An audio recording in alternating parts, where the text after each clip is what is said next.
Welcome to Manju's kitchen. இன்னைக்கு spicy masala omelette எப்படி செய்கிறதுன்னு பார்க்கலாம் வாங்க. ஒரு பவுலில் 3 முட்டை எடுத்துக்கலாம்.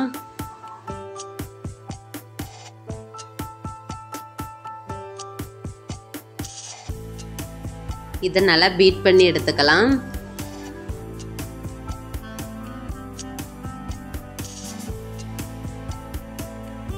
இதோட ஒரு பெரிய வெங்காயம் சின்னதாக கட் பண்ணி சேர்த்துக்கலாம்.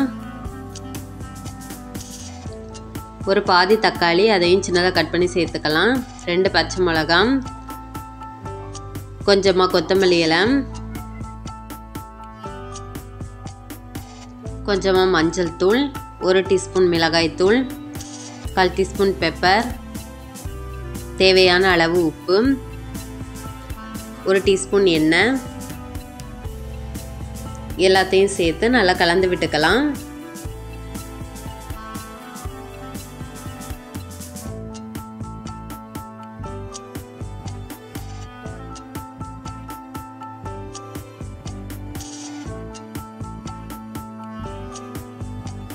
இப்போ நல்லா கலந்து விட்டாச்சு.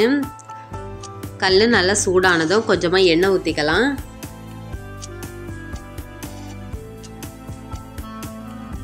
இப்போ முட்டை ஊற்றிக்கலாம்.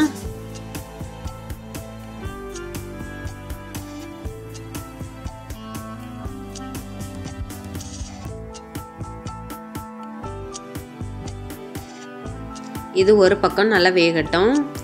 இப்போ ஒரு பக்கம் நல்லா வெந்துடுச்சு, திருப்பி போட்டுக்கலாம். இது 1 நிமிஷம் நல்லா வேகட்டும்.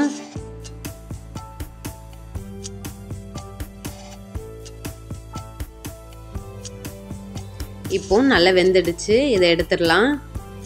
அவ்வளவுதான், நம்ம ஸ்பைசி மசாலா ஆம்லேட் சூப்பராக ரெடி ஆகியாச்சு. இது சாப்பிட ரொம்ப டேஸ்ட்டாக இருக்கும். நீங்களும் ட்ரை பண்ணி பாருங்கள். பிடிச்சிருந்தா லைக் பண்ணுங்கள், ஷேர் பண்ணுங்கள், சப்ஸ்கிரைப் பண்ணுங்கள். மறக்காமல் பெல் பட்டனை கிளிக் பண்ணுங்கள். தேங்க்யூ.